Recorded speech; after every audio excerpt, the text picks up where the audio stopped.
একবার এক ট্যুরিস্ট সমুদ্রের পাড় ধরে হেঁটে যাচ্ছেন আর সূর্যাস্তের সৌন্দর্য দেখছেন। হুট করে তিনি খেয়াল করলেন এক বালক কি যেন তুলে বারবার সমুদ্রের দিকে ছুঁড়ে মারছে। তিনি এগিয়ে গেলেন, বোঝার চেষ্টা করলেন, খেয়াল করলেন যে পুরো বীথ জুড়ে স্টারফিশ বা তারা মাছে ভরা। তারা মাছগুলো পানির স্রোতে ভেসে এসেছে, এরপর বালিতে আটকে গেছে।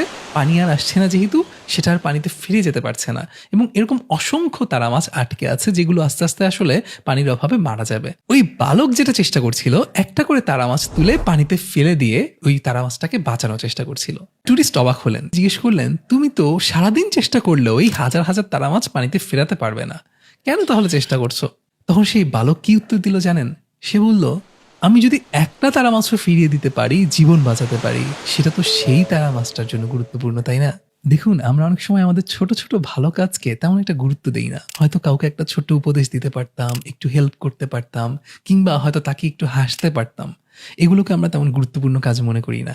কিন্তু হতে পারে আমাদের সেই ছোট্ট উপদেশ, সেই ছোট্ট একটা কথা, হাসি, ওই মানুষটার জন্য ওই মুহূর্তে অনেক বেশি গুরুত্বপূর্ণ। তাই আমাদের উচিত প্রত্যেকটা ছোট কাজকে গুরুত্ব দেয়া। আমাদের রসুল সাল্লাল্লাহু আলাইহি ওয়াসাল্লাম আমাদেরকে শিখিয়েছেন না যে আমাদের হাতে যদি একটা চারা গাছ থাকে আর সেই অবস্থায় কিয়ামত শুরু হয়ে যায়, তারপরেও আমাদের কাজ হচ্ছে সেই চারা গাছটা রোপণ করা। কারণ কি বলুন তো? কারণ যে ভালো কাজগুলো আমরা করি সেগুলো কিন্তু অনন্তকাল বেঁচে থাকে।